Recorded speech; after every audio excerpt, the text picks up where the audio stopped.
Bonjour. Je vais essayer de vous montrer un peu qu'est-ce que cherche un institutionnel par l'intermédiaire de l'immobilier.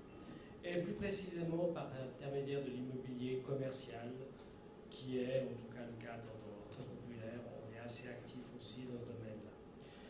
Comment parler de l'immobilier commercial sans passer aussi dans l'immobilier commercial international, puisqu'on sait vraisemblablement qu'on a plus de choix actuellement, en tout cas sur le marché de l'immobilier commercial international, que dans le national. Quoique le national se développe aussi de plus en plus par l'intermédiaire de fonds ou de gestionnaires. Donc, ma présentation va venir en 5 points. Donc, on va parler en premier rapidement de diversification et segmentation, qui est un des objectifs. Le risque et la gestion active, puisque tout institutionnel, lorsqu'il cherche une diversification et une segmentation, il analyse quand même son risque, il regarde s'il le fait de gestion active ou passive, et dans ce sens. On passera au placement étranger, l'immobilier étranger, diversification, segmentation, c'est encore une autre vision. Placement à l'étranger et indirect, le plus souvent, les profils du sélectionneur et une très rapide conclusion. Donc, comme je l'ai dit, on peut trouver une diversification dans une classe d'actifs type immobilier par une segmentation différenciée, c'est ce qu'on cherche le plus souvent. On trouve du commercial, logistique, résidentiel, type haut de gamme, appartements subventionnés, traditionnels, protégés. Et maintenant vient aussi tout ce qui est le partenariat public-privé, type EMS, qui sont aussi de la diversification dans le cadre d'un portefeuille immobilier. L'immobilier commercial, dont on va parler aujourd'hui, est un complément important dans cette diversification. Par rapport à l'immobilier traditionnel, qui est très connu, qui a moins de volatilité que l'immobilier commercial, ça peut amener certains éléments positifs, mais aussi avec certains risques. Donc ce segment, qui est l'immobilier commercial, a une plus forte volatilité. Il se compose de surfaces bureaux, vente, services, entrepôts, il peut y avoir d'autres choses. Donc on ne s'arrête pas simplement aux surfaces de vente ou bureaux. Par contre, l'activité qui s'exerce à l'intérieur du segment, quand bien même elle est différente, celle-ci est assez similaire car une approche risque, elle est fortement corrélée à l'évolution économique d'une région. Chose où l'immobilier résidentiel, il y a quand même une corrélation qui est un peu moins importante à cette activité économique. Une régionalisation différenciée. On cherche aussi donc, la segmentation, mais à l'intérieur de la segmentation aussi la régionalisation. On peut tout simplement prendre le marché vaudois, qui est déjà une bonne régionalisation différenciée.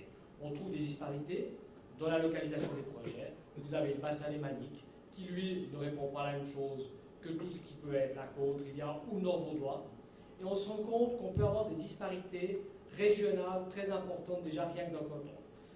Si on agrandit cette régionalisation, on peut chercher la même chose au niveau national, et là on se trouve dans les cantons, ou voir au niveau international, en sachant que tous les pays ne réagissent pas au même moment et de la même manière, question économique.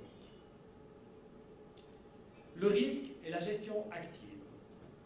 Donc, si on mélange la segmentation et la régionalisation, on va vraisemblablement apporter au portefeuille immobilier une volatilité au portefeuille qui est beaucoup plus importante, avec une approche risque qui sera plus difficile à maîtriser et qu'on soit en direct ou d'une manière passive ou active, l'approche restera quand même plus risquée, mais avec certains éléments pour contrecarrer. Le mélange de la diversification, comme je l'ai dit, devrait apporter une volatilité annuelle plus importante. Mais ce qu'on cherche dans le cas de la volatilité, on regarde le couple volatilité-rendement.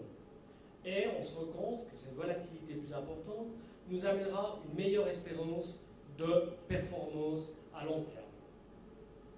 Un objet immobilier, selon son affectation et sa localisation, va se valoriser totalement différemment de sa situation géographique et régionale du moment.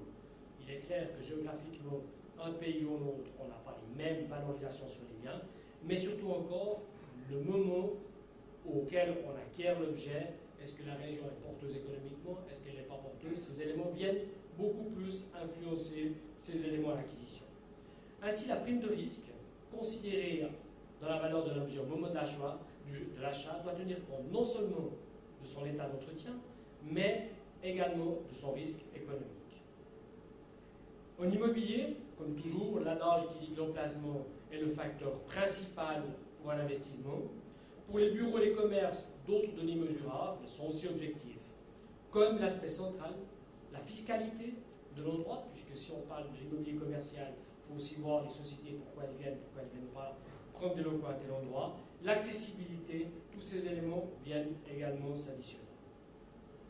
Un portefeuille de base composé d'immeubles situés au centre-ville, les plus cotés, sera plus stable en matière de rendement. Mais il est clair que son espérance de performance devait être moindre par rapport à un portefeuille à revaloriser et contenant des objets de seconde catégorie acquis dans le cadre d'une difficulté de gestion.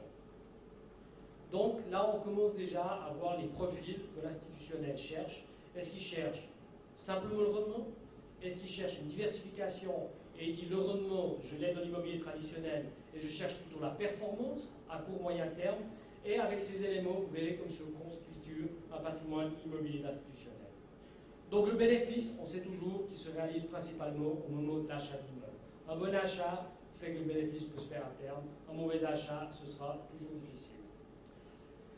On a un élément sur l'immobilier qui, contrairement aux valeurs mobilières, un indice tel qu'il existe pour les actions par exemple, pour tout ce qui est passif, n'est pas réplicable encore actuellement dans l'immobilier. On vient au placement étranger. Vient s'ajouter le problème des placements étrangers, la gestion monétaire des placements. Ce qui peut vous anéantir une performance, même si le marché se porte très bien régionalement, mais si la monnaie se déprécie face au franc suisse ou s'apprécie face au franc suisse, on peut avoir une manière de réduire la performance ou de l'améliorer. De par ce risque ou opportunité complémentaire, il faut plutôt voir une question d'opportunité, qu'apporte l'effet monétaire, certains vont mettre l'immobilier étranger sous une classe d'actifs immobiliers sous une rubrique différenciée.